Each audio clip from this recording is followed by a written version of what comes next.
Muy bien, y estamos de vuelta en tiempo libre. Muchas gracias también por seguir conectados con nosotros.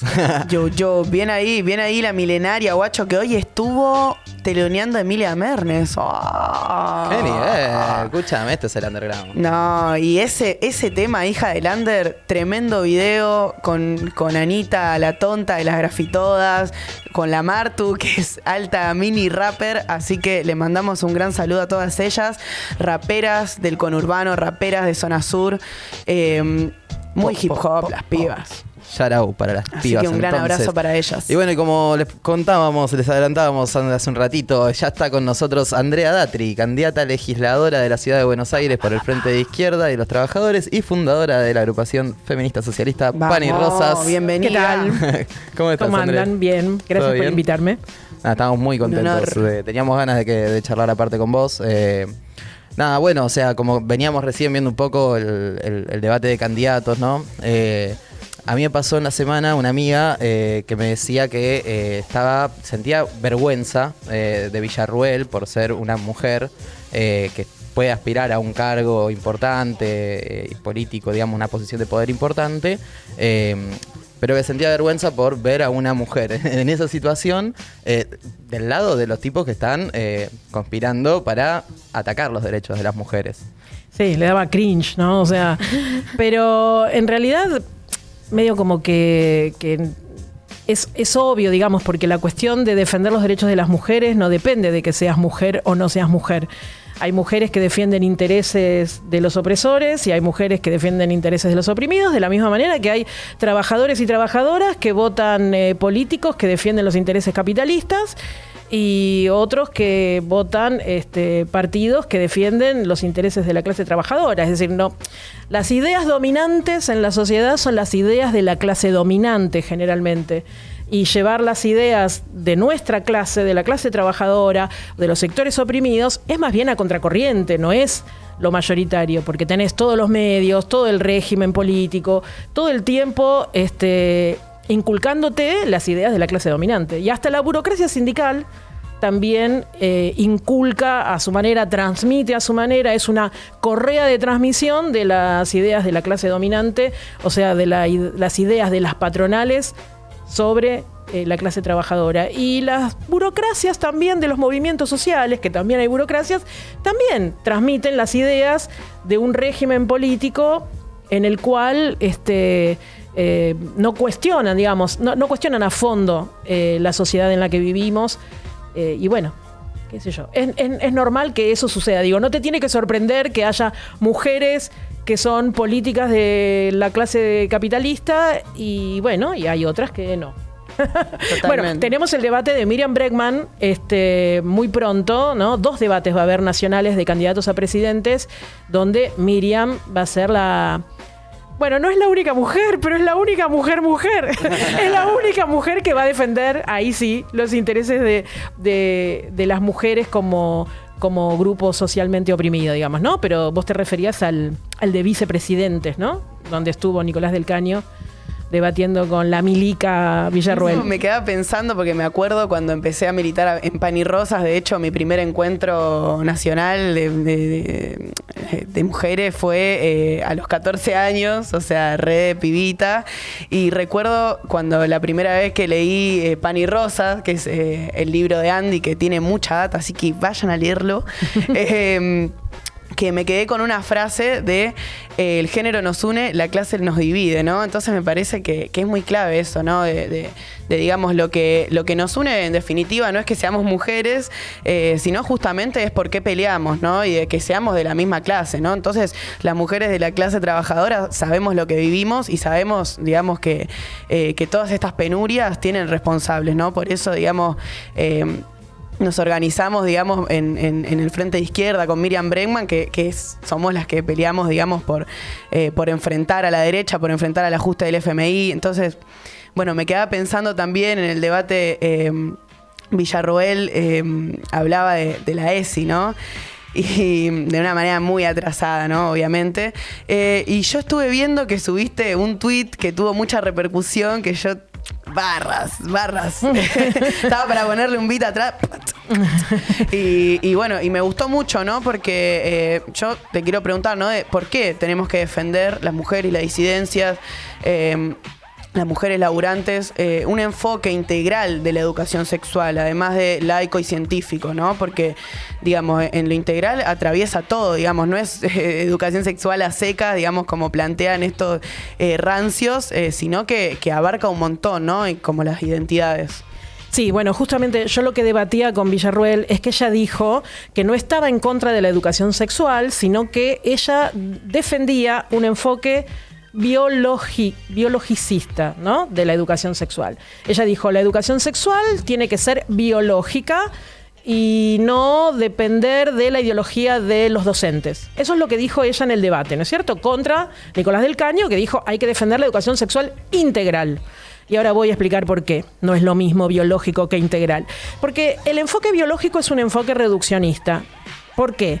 Porque plantea que la sexualidad es aquella función que tienen los seres humanos para reproducirse exclusivamente. Entonces, lo que enseña el enfoque biológico es cómo funciona el aparato reproductivo, cómo, no sé, por qué las mujeres menstruan, cómo se queda embarazado, cómo es el proceso del embarazo, digamos, y considera, justamente como su enfoque es reproductivo, considera que la sexualidad empieza en la pubertad, es decir, con los cambios, ¿no? Hormonales, físicos, psicológicos que suceden en la pubertad, y termina con la maduración del aparato reproductivo, la maduración sexual en la edad adulta. Pero la vejez y la infancia quedan por fuera de ese enfoque. ¿Por qué? Porque no hay capacidad reproductiva en la infancia ni en la vejez. Entonces no importa, no hay sexualidad. Es como si no hubiera sexualidad, claro, porque no hay capacidad reproductiva.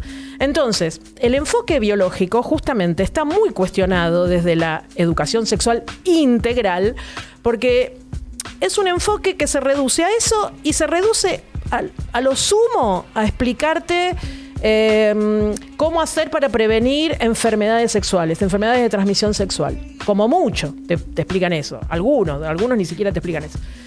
Entonces nosotros, desde el enfoque de la sexualidad, desde el punto de vista integral, yo fui capacitadora de docentes de todos los niveles en educación sexual integral. Trabajé algunos años hasta que asumió Macri y... pero trabajé en todo el país capacitando a docentes de nivel inicial, o sea, de jardín de infantes, de nivel primario, de nivel secundario y de nivel terciario. El enfoque integral plantea que la sexualidad también incluye no solamente el cuidado del cuerpo y la salud, que está bien, no es que esté mal, pero es apenas una parte, sino que también incluye los afectos, la afectividad, que incluye también educar en equidad de género, es decir, plantear esta cuestión de que las mujeres socialmente no estamos en las mismas condiciones que los varones y que eso tiene que ver también con una educación sexual integral para los individuos. Plantea también un enfoque que toma la diversidad. El enfoque biologicista no plantea la diversidad. Y también se propone plantear a los sujetos como sujetos de derecho también respecto de la sexualidad. Entonces es un enfoque mucho más amplio, porque vos pensás que desde el punto de vista de la educación sexual integral, los contenidos son muchísimos, y por eso también insistimos en que la educación sexual no es una materia aparte solamente para adolescentes de mayores de 16 años. Es algo que tiene que atravesar todos los contenidos de la educación, desde el jardín de infantes hasta la adultez. Por supuesto que no es lo mismo lo que le vas a decir a una niña, a un niño de 5 años sobre el cuidado del cuerpo que lo que le vas a decir a una chica, a un chico de 17, ¿no? Porque también los libertarianos usan esos fantasmas, ¿no? Dicen, le enseñan a los pibitos a cómo se pone el preservativo. No, señora, no, señor. ¿Cómo le vas a enseñar a un pibito de 5 años a ponerse un preservativo? Lo que a lo sumo explicás por ejemplo, en nivel inicial hay una cosa que a mí me gustaba mucho, que es cómo contar con un cuento para niños de 5 años cuáles son los secretos lindos y cuáles son los secretos feos. Y de alguna manera ayudás a que el niño pueda tener herramientas para detectar situaciones de abuso. Los secretos que te dicen, no, esto no se lo cuentes a nadie, no se lo cuentes a tu mamá, que quede entre nosotros y que vos te sentís mal y no sabés por qué, pero no te gusta. Y cuando alguien te dice, les vamos a comprar un regalo a María que cumple años, pero no le digas nada, es una sorpresa, se lo damos hoy esta noche. Bueno, un secreto lindo, un secreto feo. Y esas cosas son las que se ven en educación sexual integral. O por ejemplo, en la escuela primaria vos podés estar en una materia de ciencias sociales y decir, bueno chicos, veamos cómo se vivía en 1810 en Buenos Aires, en el virreinato, antes de la Revolución de Mayo. Las mujeres tenían los mismos trabajos que tenían los varones, iban a la escuela igual que los varones. Y comparemos con lo que pasa ahora. Miren, las mujeres tuvieron más derechos después, o sea, vos estás enseñando, de alguna manera, educación sexual integral, viéndolo a través de distintas materias. En la secundaria, vos tenés estadística, por ejemplo, y no podés aplicar en estadística que los chicos y las chicas aprendan que hay brechas de género en todas las estadísticas que puedas pensar. Por ejemplo, población económicamente activa que esté empleada o que esté desempleada. O, por ejemplo, precarización en el trabajo. ¿Es la misma la precarización global? Y si la segregamos por género, ¿es igual? ¿O las mujeres tienen más, más precarización que la que tienen los varones? Bueno, esas son cosas que tienen que ver con educación sexual integral. La educación sexual biologicista, contrariamente a lo que dice la señora Villarroel, no es un enfoque científico, es un enfoque ideológico, profundamente ideológico. Es un enfoque que niega que la sexualidad es algo más que las funciones reproductivas. Es un enfoque que niega justamente el placer dentro de la sexualidad y por lo tanto es un enfoque que permite fundamentar las discriminaciones e incluso la criminalización de la sexualidad no heterosexual, es decir, la sexualidad no normatizada, la diversidad sexual, como decía recién Delphi, y también, por supuesto, toda la sexualidad que no tiene que ver directamente con la reproducción, sino con el placer. Y el placer sexual existe desde que uno nace hasta que uno se muere. No es algo necesariamente relacionado estrictamente con la reproducción.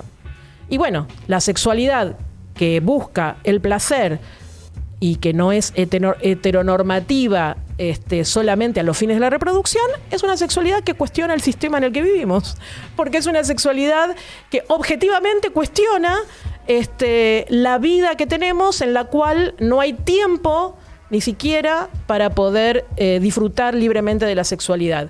Por más que haya permisos, por más que se hayan conquistado libertades, por más que ahora no tengamos tan encima la iglesia diciéndonos que tenemos que tener hijos y nada más, la realidad es que vivimos con trabajos precarios, con ansiedad que eso genera, con las dificultades económicas que generan un montón de problemas en las relaciones personales, un montón de problemas en las familias, hacinamiento en las viviendas, o sea, un montón de condiciones que impiden que podamos disfrutar libremente de la sexualidad, querramos con quien querramos, hacer lo que querramos hacer, con consentimiento, ¿no? Siempre, con consentimiento.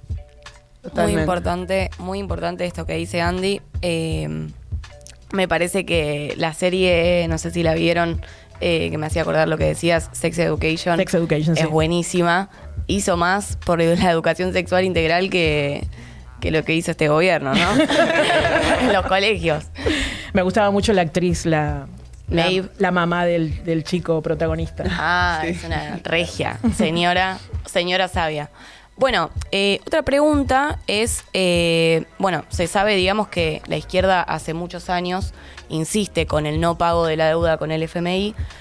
Nosotros te queríamos preguntar cómo es que esta deuda afecta a las mujeres, digamos, contraer esta deuda. Bueno, hay muchas cosas de la economía, digamos, que afectan a las mujeres. La deuda en particular afecta, vieron que hay una consigna en las movilizaciones que siempre decimos que es la deuda es con nosotras, ¿no? ¿Por qué? Porque la deuda en particular lleva al recorte presupuestario en áreas claves que tienen que ver con el trabajo de cuidados que mayoritariamente realizan las mujeres. Por ejemplo, recorte en educación, recorte en salud, recorte en muchas cosas que tienen que ver con la asistencia social. Recortes, en el último presupuesto que propuso Massa bajo los dictámenes del FMI, hubo recortes también hasta en discapacidad. Imagínense que los recortes en esas áreas implican que las mujeres entonces, al no poder tener acceso a servicios de educación, de salud, de cuidado de ancianos, de atención en discapacidad, etcétera, en sus casas tienen que redoblar el trabajo de cuidados. Es decir, si hay un recorte en educación y los chicos tienen que ir a escuelas en situación cada vez más precaria, o no tienen, no hay recursos, digamos, para garantizar la atención en salud en hospitales que tengan una buena atención, un buen recursos, digamos, de infraestructura, etcétera, o que esos servicios se van privatizando. Bueno, entonces, cuando hay recortes en esos servicios, las mujeres tienen que aumentar su trabajo en su casa con sus niños, con su familia, con los ancianos que están a su cuidado, con los enfermos que están a su cuidado. Entonces, la primera cuestión es que la deuda siempre afecta a las mujeres porque amplía los recortes presupuestarios en las áreas que, a su vez, son la prolongación de las tareas que las mujeres hacen en su casa, con lo cual aumenta ese trabajo en su hogar. Pero además de la deuda, por eso yo decía que no es solamente la deuda, sino que también hay muchas cuestiones de la economía que afectan a las mujeres. Hay una inflación descomunal con el gobierno de Massa, o sea, con la gestión de Massa. El gobierno de Massa es un lapsus, pero el gobierno es de Massa. No se sabe dónde está la vicepresidenta, no se sabe dónde está el presidente, está paseando por el mundo, votando cosas, aprovechando que le quedan los viajes gratis por unos meses.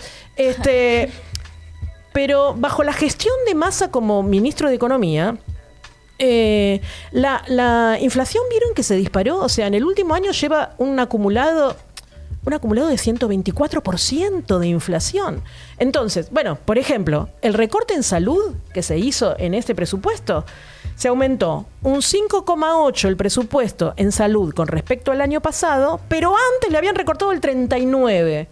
Y calcularon, el 5,8% de aumento lo calcularon considerando que la inflación iba a ser del 60%, y fue del doble. O sea que, por más que me digas me aumentaron 5,8, me recortaron 800, no sé cuánto me recortaron, pero un montón. Bueno, así todo el presupuesto.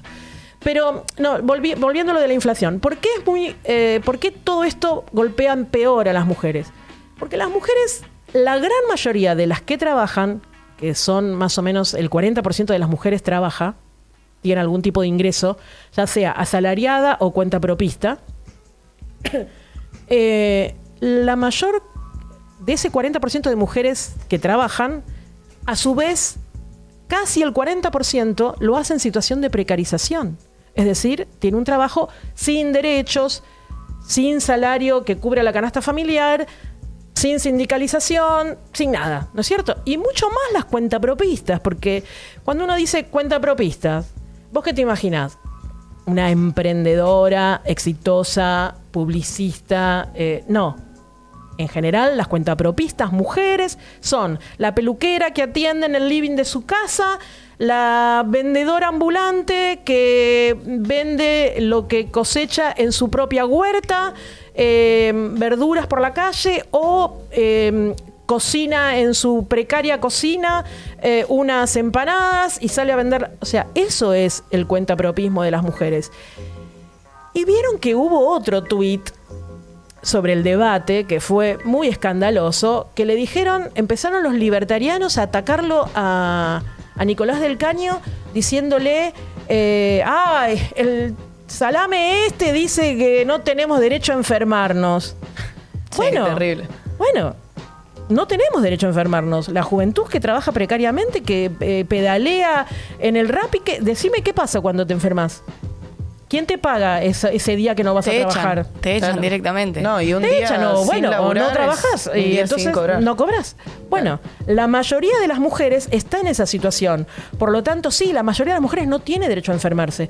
Porque cuando vos vivís, por ejemplo, de vender las empanadas que vos cocinás en tu casa, el día que no las cocinaste y no saliste a venderlas porque estabas enferma o porque te quedaste cuidando a tus niños que estaban enfermos y nadie te lo reconoce, bueno, no. Entonces ahora el gobierno está discutiendo aumentar las licencias por enfermedad, por maternidad, por paternidad. Bárbaro, me parece muy bien. Pero a las mujeres, ¿a cuántas mujeres trabajadoras afectan esas medidas? Bueno, a una pequeña parte, porque la gran mayoría no trabaja bajo convenio, no tiene de los derechos sindicales que le habilitan esas licencias legales, ¿no?, de los convenios colectivos de trabajo. Entonces, la situación de las mujeres es terrible. Ustedes piensen que 1,5 millones de mujeres, 1,5 millones de hogares en Argentina están con jefatura mujer, o sea, la jefa de hogar es una mujer sola, sin cónyuge, con hijos, y la gran mayoría de ese 1,5 millones de hogares con mujer sola, sin hijos, la mujer tiene que trabajar, trabaja precariamente. El promedio de ingresos de ese 1,5 millones de hogares con jefatura mujer y con hijos es de 130.000 pesos. Decime vos, ¿cómo se puede vivir con hijos? Bueno, el 73% de esos hogares con jefatura mujer, de ese 1,5 millones de hogares, está endeudado para comprar alimentos. O sea, este mes tiene que pedir prestado, tiene que pagar con la tarjeta, si tiene una tarjeta de crédito, le tiene que pedir prestado a la familia, le tiene que pedir fiado al chino de la esquina para pagar la comida de ese mes. Al mes siguiente cobra, paga la deuda y otra vez se vuelve a endeudar. Entonces, sí, la deuda es con nosotras, porque el sector más endeudado de todas las sociedades que viven con la opresión de las deudas externas que se le pagan a organismos financieros internacionales del imperialismo, a su vez, las más endeudadas en forma personal y en forma hogareña son los hogares donde la mujer es jefa de hogar. Entonces, es brutal el endeudamiento financiero que tienen las mujeres en este país. ¿Por qué? Porque es toda una cadena, la precarización laboral, la falta de ingresos, la falta de derechos y, bueno, la crisis, la inflación que tiró todo por la borda, ¿no? Sí, totalmente. No, el problema de la vivienda también, o sea, es terrible. Yo estuve buscando alquiler estos días y la verdad que es imposible. El problema de la vivienda es un problema de millones, pero es especialmente un problema de mujeres. Total. Especialmente un problema de mujeres. Porque las mujeres no tienen, como son precarias, no tienen el recibo de sueldo para poder alquilar. Claro. No tienen también hay un prejuicio de que si es una mujer y está sola con sus hijos, No se alquilan. Claro, me va a fallar Flores, después para pagar el alquiler ¿recordás? porque no va a tener plata, claro. En el Bajo Flores, por ejemplo, no le alquilan a las mujeres con hijos. Se tienen que ir a pedir piezas porque si tenés hijos, no te alquilan. Y después que te piden una garantía, ¿no? Que es el colmo porque vos estás buscando un lugar para alquilar y te piden que tengas una garantía, una propiedad. Exacto. Y además, muchas veces la propiedad es del ex marido, ¿no? Y entonces no la puede tener como garantía porque a lo mejor se separó por una situación de violencia de género. No sé si ustedes recuerdan que en el año 2020 hubo una gran toma de tierras en Guernica, en la provincia de Buenos Aires, en la zona sur de la provincia de Buenos Aires, donde muchas eran mujeres, la gran mayoría eran mujeres solas con sus hijos e hijas, y muchas decían justamente que el problema era que estaban ahí porque huían de situaciones de violencia de género. El gobierno de Axel Kicillof, con Bernie a la cabeza, reprimió brutalmente a esas mujeres, les quemó las casillas, hizo una cosa atroz. Pero yo quiero decir una cosa también a favor. Las mujeres no solamente son las que más sufren el problema de vivienda, son las que están a la cabeza de todas las luchas por vivienda en el Gran Buenos Aires y en otros lugares del país. No solamente en la zona sur. Hemos visto un montón, infinidad de tomas de tierras y nuevos nuevos barrios construidos por mujeres en la zona oeste del Gran Buenos Aires, en La Matanza, en Merlo, en distintos lugares. Así que el problema de la vivienda es un problema de las mujeres, pero la lucha de las viviendas es un asunto de las mujeres también, que siempre están a la cabeza de esas luchas. Totalmente. Bueno, me encanta. Sí, yo creo que hay que reivindicar mucho, ¿no? Cómo las mujeres, las disidencias, digamos, nos plantamos en todos estos problemas, ¿no? Porque en contraposición con tanto el gobierno, incluso otros feminismos, ¿no? Porque tenemos como diferencias con otros tipos de feminismos que nos quieren victimizar, ¿no? Y nosotras, me parece que de Pan y Rosa mostramos otra cosa, ¿no? Como que justamente, sí, nosotras vivimos todas estas penurias, pero nos plantamos justamente y le damos pelea a eso porque pensamos que hay otra salida, que es justamente una salida de clase. Entonces, por eso te quería preguntar también, que vos además de reivindicarte feminista, planteás que sos feminista socialista. Para alguien que no conoce este debate, que no sabría decir qué es el feminismo socialista, ¿cómo le explicarías? Epa, bueno, a ver, es lo que vos decís, ¿no? O sea, feminismos hay muchos. El feminismo en general es un movimiento, ¿no? Iniciado históricamente por las mujeres para luchar por la igualdad con respecto a los varones. Eso fue en la historia. Después hubo un montón de formas de interpretar el feminismo o formas de identificarse feminista. Hay feminismo que lucha por la igualdad, hay feminismo que dice no, lo que hay que hacer es reivindicar que somos diferentes, pero que se nos tenga en cuenta con nuestra diferencia al mismo nivel que se lo tiene en cuenta al género masculino. Bueno, hay miles de formas de interpretar el feminismo. Las feministas socialistas lo que planteamos no es que solo nos importan las mujeres de la clase trabajadora, sino que lo que planteamos es que no hay forma de que todas las mujeres se puedan emancipar, puedan liberarse de la opresión de género que reproducen las sociedades en las que vivimos, sino es atacando de fondo el sistema capitalista, atacándolo de raíz y buscando una transformación radical de ese sistema. ¿Por qué? Porque decimos que la opresión de género está profundamente entrelazada con la explotación del trabajo humano en el cual se basa el sistema capitalista. Si vos no vas al nudo del sistema capitalista, no vas a poder ni qué sé yo, ni evitar el cambio climático, ni impedir la opresión de las mujeres, ni acabar con ningún tipo de opresión, de discriminación que existe socialmente. ¿Por qué? Porque el sistema capitalista se basa en la explotación del trabajo humano, ¿no es cierto? Pero el trabajo humano asalariado. Pero el trabajo humano asalariado... Voy a tener que plantear algo que es medio complicado, voy a tratar de hacer un esfuerzo de hacerlo sencillo. Cuando vos trabajás, a vos no te pagan por lo que haces. Uno dice, bueno, como hice durante 8 horas tal cosa, me pagan por lo que hice. No, no te pagan por lo que haces. Te pagan por lo que a vos te cuesta vivir vos para ir al día siguiente a trabajar. Vamos a explicarlo de esta manera sencilla. Si me agarra un economista marxista me mata. Pero vamos a tratar de explicarlo de manera sencilla. ¿Qué quiere decir? Que si vos necesitas pagar un alquiler, comprarte ropa, tenerla limpia, planchada, comer, obvio, comer, descansar para ir al día siguiente a trabajar, te pagan para que puedas hacer eso lo mínimo posible para garantizar eso. Entonces vos decís, no, es mentira, porque lo que me pagan ni siquiera me alcanza para eso. Claro, porque hay alguien que está ayudando con un trabajo gratuito a que vos comas, a que descanses, a que tengas la ropa limpia y planchada y la casa limpia para poder descansar bien, que es el trabajo doméstico o trabajo de cuidados que hacen mayoritariamente las mujeres y las niñas en los hogares familiares, de manera privada. Nadie les paga por hacer eso, pero entre el salario de los que trabajan en ese hogar, hombres, mujeres que trabajan en ese hogar, entre ese salario más ese trabajo gratuito, se garantiza que los que trabajan en ese hogar vayan al día siguiente a trabajar. Y que los que no trabajan puedan vivir. Por ejemplo, los niños y los ancianos o las personas enfermas que tienen alguna discapacidad para lo que lo considera el capitalista, o sea, para los que no son productivos para el capitalista. Y todas esas personas las cuida y hace cosas para que vivan mayoritariamente las mujeres. Entonces, el trabajo doméstico no remunerado o el trabajo de cuidados, como se dice ahora, junto con el salario, garantizan la reproducción de la clase trabajadora.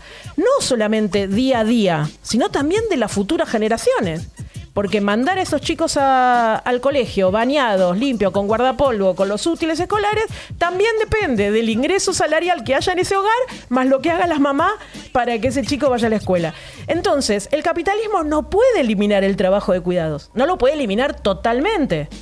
Los trabajadores en su lucha de clases van ganando cosas al capitalismo. Por ejemplo, consiguieron la educación pública.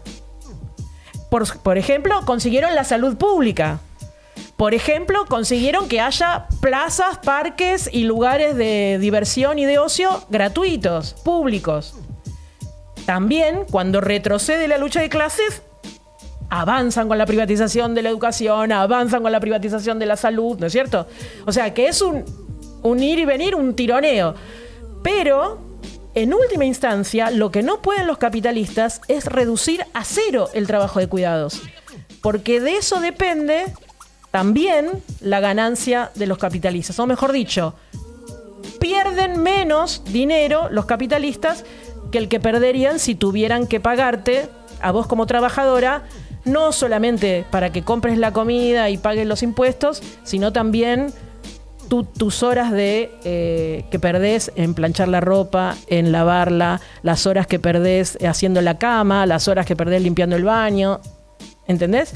Entonces, ahora vuelvo al feminismo socialista. El feminismo socialista dice, muchachas, no hay forma de liberarnos totalmente de la opresión de género si no es atacando a fondo de raíz al sistema capitalista, porque el sistema capitalista siempre va a mantener algo de opresión de las mujeres porque está en el nudo del sistema. Está en el nudo del sistema. Hay otras feministas que dicen, no, qué sé yo, en el capitalismo podemos conseguir derechos, derecho a abortar, derecho a votar, derecho a ser candidatas políticas, podemos conseguir derecho a tener nuestras propias propiedades, ¿no? Cosas que se consiguieron, porque antes las mujeres no podían tener ni nada a su nombre de propiedad, qué sé yo, no podían trabajar si el marido no las dejaba. Y es cierto, hay derechos democráticos que se pueden conseguir en el capitalismo, pero en última instancia, siempre el capitalismo va a tratar de mantener la subordinación de las mujeres porque necesita convencer a toda la población de que es natural que las mujeres hagan las cosas del hogar, cuiden a los chicos. Eso es natural porque es una mentira, pero te convencen de eso para poder mantener ese sistema que permite que los capitalistas no pierdan tanto de sus ganancias. Y, por ejemplo, esta pelea, ¿no? Porque haya jardines materno-parentales en los lugares de trabajo y demás, ¿no ayudaría, no contribuiría a intentar reducir y que el capitalista se haga cargo de alguna parte de esas tareas? Exactamente. Nosotras luchamos, no es que decimos, bueno, muchachos, hasta la revolución socialista y mientras tanto nos quedamos en casa. No, al capitalismo hay que arrancarle todo el tiempo la máxima cantidad de derechos que podamos. Por ejemplo, lo hicimos, ¿no? Con la marea verde y conseguimos el derecho al aborto 100 años después que la Revolución Rusa de 1917, pero lo conseguimos. Y todo el tiempo estamos planteando, bueno, sí, queremos aumentar las licencias por maternidad, paternidad.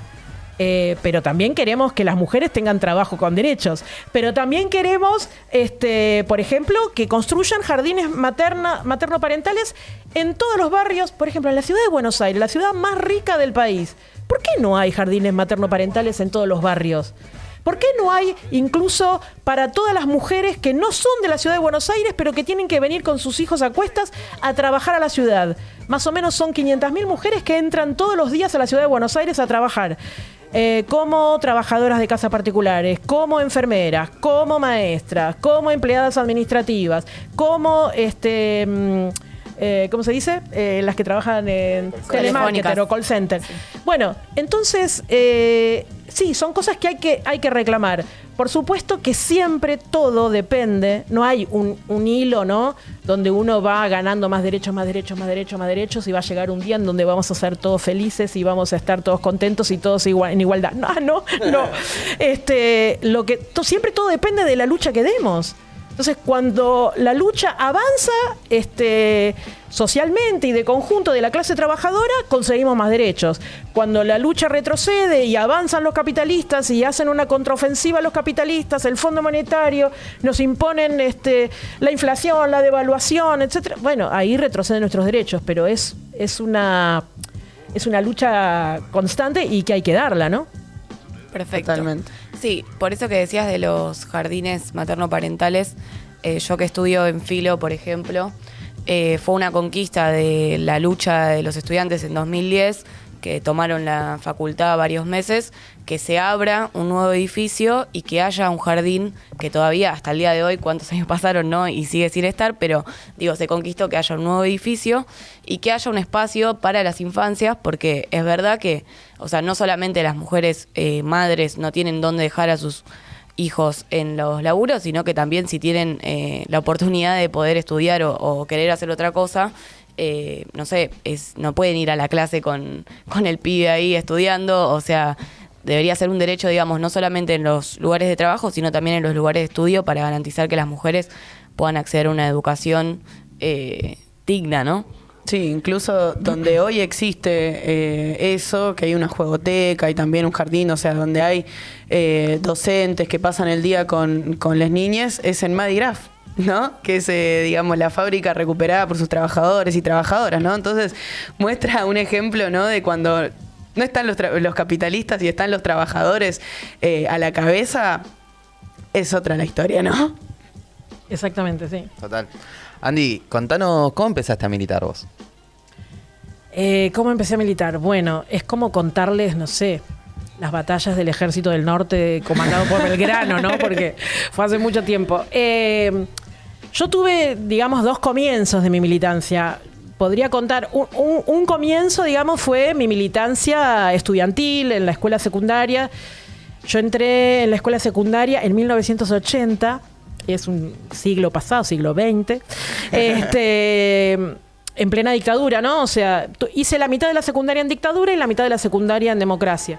Y por suerte tuve un amigo que era de una familia muy politizada y con el que viajábamos juntos en colectivo y me fue politizando un montón en plena dictadura, me empezó a contar un montón de cosas. Yo iba al Nacional Buenos Aires, que era un colegio que ya había tenido antes que yo ingresara 14 desaparecidos. Entonces era una escuela que tenía mucha tradición política. ¿Eso era algo que ustedes sabían en ese momento que iban a cursar? ¿Ya sabían yo que no lo sabía. Okay. Yo lo supe en el 82, más o menos, por ahí. Pero en el 80 ya este chico que me empezó a hablar, ¿no? De Cuba, de no sé, de un montón de cosas, del comunismo. Y lo que sí empecé a hacer en ese momento era participar de una revista que se hacía de manera clandestina, que tenía una tradición en el colegio y se retomó ese año, y empezar a organizar el centro de estudiantes en forma clandestina, que después en el 83 fue el centro de estudiantes, el CEMBA, que todavía existe. Entonces ese fue como mi primer acercamiento a la política. Y después a los 18 años... bueno, ahí le hago un homenaje. En la secundaria era mi amigo Pancho, Francisco. Y después, a los 18 años, yo estudiaba teatro y tenía una compañera de teatro que se llamaba Norma, y ella ya militaba en el trotskismo. Entonces empezamos a charlar, a pasarme la prensa, como se usaba en ese momento, pasarme el diario. Y me convencí y me definí que tenía que militar en el año 87, en Semana Santa. En el año 87, piensen ustedes, ¿no? Hacía 4 años nada más que estaba el régimen democrático, el gobierno de Alfonsín. Seguramente lo leen en los libros de historia en la secundaria. Bueno, y entonces los militares empezaron a exigir, con un levantamiento, empezaron a exigirle al gobierno de Alfonsín. No se sabía, o sea, no se supo bien qué hasta varios días después, pero en Semana Santa tomaron varios cuarteles y amenazaron al gobierno elegido en las elecciones. Entonces hubo movilizaciones en todos lados, en los cuarteles, hubo movilizaciones en Plaza de Mayo contra los milicos. O sea, no queríamos, hacía 4 años que había gobierno democrático, digamos, y no quería, constitucional, y no queríamos que volvieran los milicos. Entonces hubo muchas movilizaciones. El día de Semana Santa, el día de Pascua, esto duró varios días de Semana Santa. El día de Pascua, Alfonsín, que ya se había entrevistado con los militares, vuelve a la Casa Rosada, sale al balcón, había un montón de personas, una manifestación enorme en Plaza de Mayo, y dice, bueno, ya se pueden ir a sus casas, felices Pascuas, la casa está en orden, y llama a todos los partidos políticos a firmar un acta de defensa de la democracia.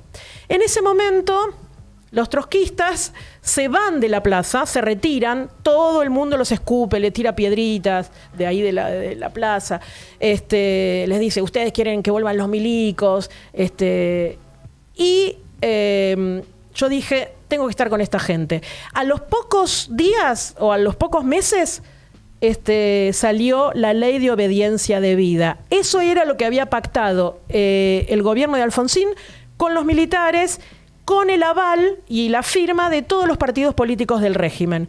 Es decir, la ley de obediencia debida que decía que se iba a juzgar a los responsables políticos, militares de la represión, del terrorismo de Estado, pero a los que habían cometido las torturas, o sea, los que habían estado en el llano, digamos, cometiendo estos crímenes atroces, se los iba a perdonar por esta ley de obediencia debida. Es decir, porque cumplían órdenes. Exactamente. Ahí me di cuenta que yo quería militar en esa corriente que era la única que había denunciado que había un pacto espurio, desconocido entre Alfonsín y los militares y que no íbamos a avalar eso.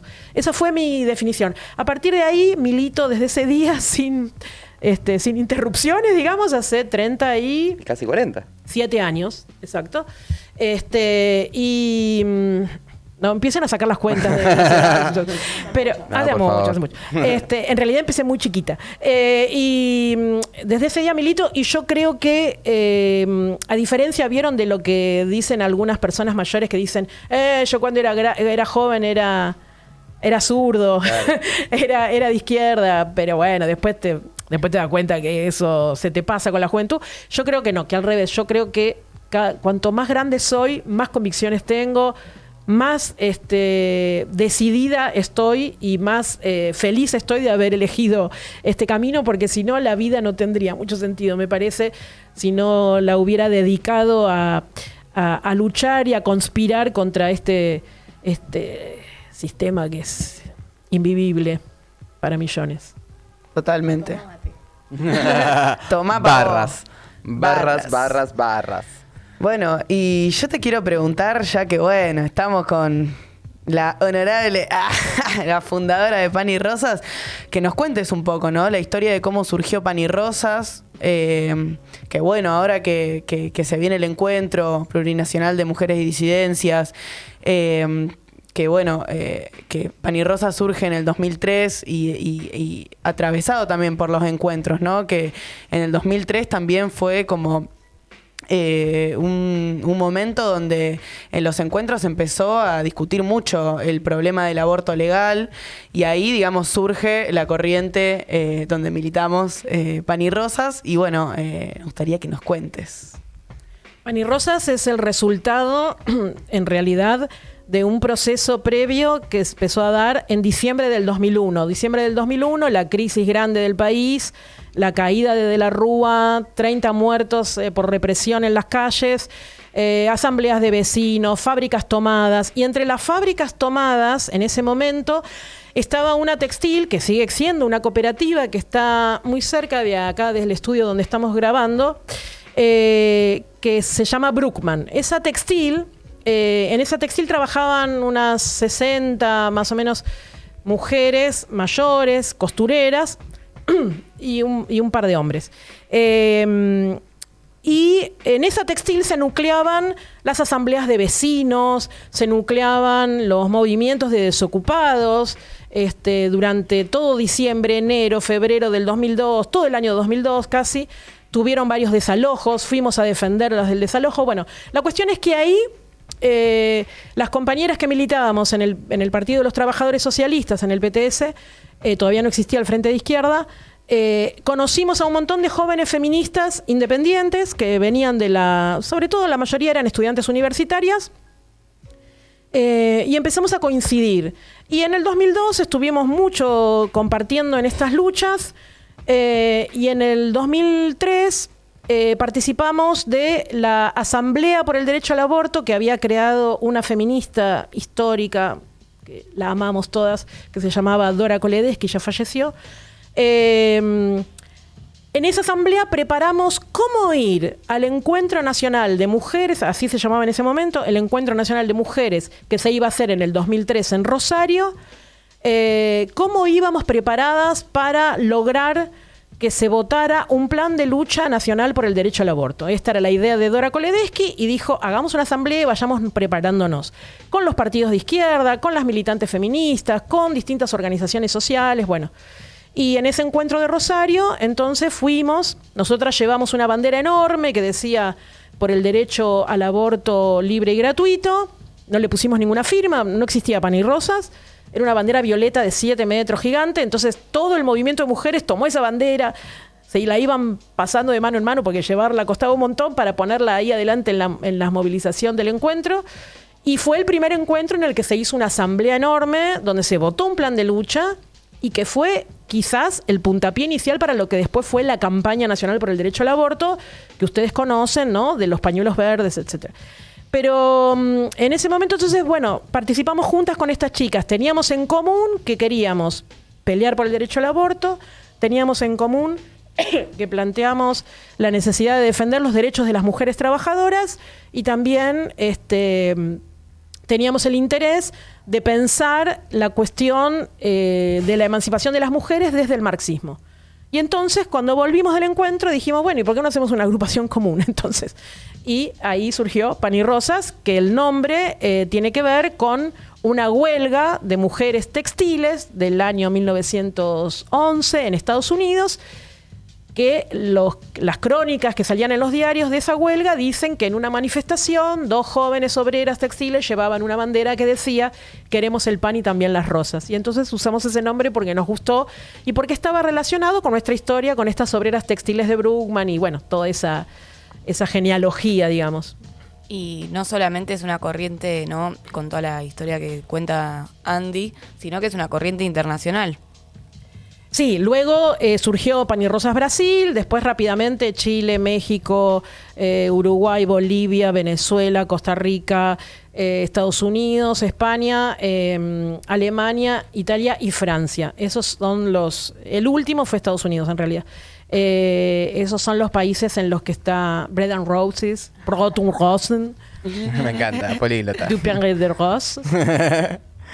Che, zarpado la cantidad de data que nos estás compartiendo y zarpado porque aparte escucharte es como escuchar la historia viva, ¿no? Como sí, de primera mano. No, eso no sé si es un piropo, me está matando. No, pero por favor, es más que piropo, o sea, es como, che, miren que la campaña nacional por el derecho al aborto, todo eso que nosotros vimos y vivimos también estos últimos años, viene con todo este bagaje, con toda esta historia detrás de que hubo... Eso, mujeres como vos que hace 20 años atrás cuando nadie estaba... Y muchas otras muy mayores, mucho más mayores que yo, como Dora Koledesky, como Marta Rosenberg, como, bueno, un montón, ¿no? Nina Brugo, bueno, Mabel Bellucci. La lucha por el derecho al aborto en Argentina tiene unas pioneras que vienen de muchísimo antes y en el 2003 fue esta asamblea que decía Delphi en el Encuentro Nacional de Mujeres de Rosario. En el 2005 se crea la campaña por el derecho al aborto. En el 2007 se presenta por primera vez el proyecto en el Congreso Nacional, el proyecto escrito por Dora Koledesky y por el movimiento, digamos. Y del 2007 que se presentó por primera vez, se presentó casi 10 veces hasta que recién fue tratado, ¿no? Porque durante los 2 gobiernos, el gobierno de Néstor y los 2 gobiernos de Cristina, se impidió que el debate pasara a las comisiones de diputados y senadores. De diputados, e incluso cuando hubo algún debate en alguna comisión, después se impidió que saliera dictamen para discutirse en el recinto de diputados hasta el 2018, que ya es historia más reciente que ustedes ya sí conocen, ¿no? Claro. Sí, bueno, me parece clave esto. Y me parece clave que además retomemos como esa fuerza, ¿no? De no abandonar las calles. Así que también, bueno, este 28 nos vamos a ver en las calles, ¿o no? Este 28 hacemos una gran movilización de Plaza de Mayo al Congreso de 17 horas. Para estar, las que no puedan llegar a esa hora pueden ir directamente al Congreso a las 18. De todas las organizaciones, donde logramos consensuar, a pesar de las diferencias políticas que hay entre las distintas organizaciones, logramos consensuar que nos movilizamos en defensa del derecho al aborto y la educación sexual integral y todos nuestros derechos, contra el avance de la derecha y también contra el ajuste del FMI. La libertad es nuestra, es el cierre de esta consigna, pero nosotras queremos plantear, las compañeras de Pan y Rosas, te invitamos a marchar con nosotras, con Miriam Bregman, con las compañeras de Pan y Rosa, trabajadoras, estudiantes, amas de casa, para plantear claramente que estamos contra el avance de las derechas de Milei y de Bullrich, contra nuestros derechos, pero también denunciamos el ajuste que está implementando este gobierno con Sergio Massa bajo los dictados del FMI, porque las peores consecuencias de este ajuste recaen sobre las mujeres. Y porque además Milei avanza si lo dejamos avanzar, pero con pobreza, con ajuste, con precarización, el que avanza es Milei. Entonces, creemos que es necesario enfrentar el ajuste de hoy para evitar el avance sobre todos nuestros derechos que se viene. Clarísimo, Andrea. Muchas gracias. Muchas gracias por compartir este rato con nosotros, por esta charla. Una pregunta que le hacemos a todos nuestros invitados es: ¿qué harías si tuvieses más tiempo libre? Porque nosotros peleamos por el tiempo libre. Si tuviera más tiempo libre, haría lo mismo que hago en el tiempo libre poco que tengo, pero me gustaría leer más de lo que leo. Este año me puse como una obligación de tratar de leer literatura, que en general siempre lo dejo para lo último. Ahora estoy leyendo toda la saga de las novelas de Sergio Holguín, de Verónica Rosenthal, del personaje Verónica Rosenthal. Leería más, escribiría más. Y lo que sí seguro haría más, que hago muy poco últimamente, es dibujar. A mí me gusta mucho dibujar, creo que dibujo aceptablemente bien. Bueno. Pero tendría que dibujar más, digamos, si tuviera más tiempo libre, haría eso. Bueno, buenísimo, muchísimas gracias. Mirá, si te gusta dibujar, estamos preparando un eventazo ahí con grafiteras, con toda la comunidad artística del hip hop, el mismo 28 después de la movilización en Alsina 975. ¿A qué hora, Delphi? Es después de la marcha, así que tipo 8 vamos a estar ahí en Alsina, en el Cordobazo Cultural Socialista, así que les invitamos a todos. Va a ser una jam, un conversatorio también para que pongamos un poco en común, ¿no? Cuál es esta situación en la que estamos y a la que vamos y cómo preparar la resistencia, me parece que es clave. Y bueno, y me parece que está bueno, ¿no? Para también tener un momento más distendido y poder tomarnos unas birritas entre nosotros después de alta jornada de estar en las calles. Así que me parece clave que hayas venido, Andy. Y me parece clave también que nos pongamos a pensar esto, ¿no? De, bueno, si hay aborto legal, que haya plata en los hospitales, que haya plata en la educación, ¿no?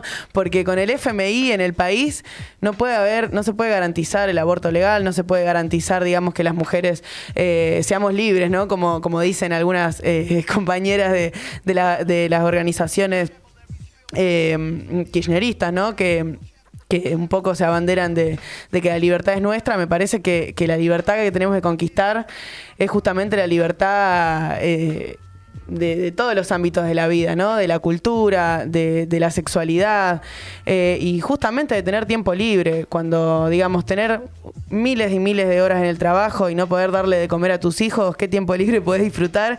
Entonces me parece clave que hayas venido y que tengamos este momento también después de la marcha, a compartir una birrita, a escuchar unos artistas, a ver todos los números, a tener un conversatorio bien piola.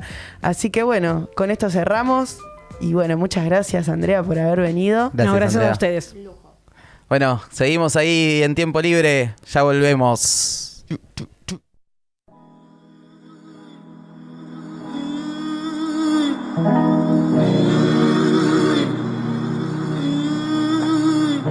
La pregunta es: ¿el arte puede ser un sentimiento? Sí que lo siento. La pregunta es: ¿el arte puede ser un sentimiento? Sí, claro que lo siento. ¿Cuál es la pregunta que te haces cuando ecualizas mal y restas sumando? Eucaliptos hacen mejor su mundo y sauma con palos de inmundo. Árbol, arbita cual cancha, machos desastre. Habita avalanchas, viste elegante. Artistas con tachas, toque importante. La respuesta a todo esto es arte. Vine de pasada y me sume al paso. No soporte el peso, me quieren en la lona. Localizo trampas nuevas en personas. No es perfeccionismo, es exigencia sin demora. Aprende a los 12 escuchando al Can, Skinny Flag, Sara el Mala, bacán, bacán. Gracias a ello es que estoy acá. Su música me enseñó a amar el arte. Busqué su boca y encontré broncas, murmullos baratos brindando otra copa. Negarte al brillo delata historias, burlarte de ello una deshonra. Trabajamos como abejas, acá no paramos. Estamos tratando de polinizar tu ego. Es el espejo quien te pone la reja. Te ofrece ramos y da la espalda luego. Y la pregunta es si el arte puede ser un sentimiento. Sí que lo siento. La pregunta es si el arte puede ser un sentimiento. Sí, claro que lo siento. O no, o no, o no, o no es así. Si sale de tu pecho una joya para mí, ¿a dónde hay que ir? No, no, no, no es así. No tiene la fórmula, solo aprendiz. Siempre con el corazón roto, disculpa si no te gusta. No queda otra, para mí no hay otro que sepa valorar la nota de este estilo único, de este estilo croto, la anita latina. Y que lo que buscas, sea lo que sea, acá te ofrezco más. No me voy a conformar formando una sola idea. Si querés no me la creas, sé lo que puedo crear. Me subo a sus temas, gente a mi alrededor. No escucho sus temas, gente lo hace mejor. No es que me crea superior, pero no compro con la subida de sus precios. Muchos fit pendientes, algunos cocinados, otros siguen en el agua. Cuando querramos acordar va a estar la olla caliente, las velas, las copitas y la comida en la casa. Los únicos hilos rojos que conozco, los tengo adentro de los brazos. Conectan la mente con los ojos y nutren las neuronas. Cuando me miras de lejos, al enter le doy con ganas. Bajo versos, completo parrafadas. Paro para no mandarme ninguna cagada. Descargo lo que tengo en la mochila rebalsada. Responder con coherencia y no con odio. Lo que hace la inteligencia es algo obvio. Sé que van de la mano, hay que buscar la receta para digerir y marcar la diferencia. Creo con confianza, pero no creo en eso. Criticamos ansias, carismas y excesos. Instalamos cuantas mentiras con besos. Ilusionamos cartas de un futuro inmenso. Es por eso que no hay que dejarse llevar. Mejor llevar la llave escondida, proteger el hogar. Organizo cuentos de hadas, cuentos balas de un pecho que lo dejo todo por amar. Amarillo como el color del sol, sí creo que cambio hasta los colores. Sí quiero desvelo de un sueño que no fue pasajero, buen mero, y lo hice realidad con los dedos. La pregunta es si el arte puede ser un sentimiento. Sí que lo siento. La pregunta es si el arte puede ser un sentimiento. Sí, claro que lo siento. La pregunta es si el arte tan solo puede serlo. Sí que lo siento.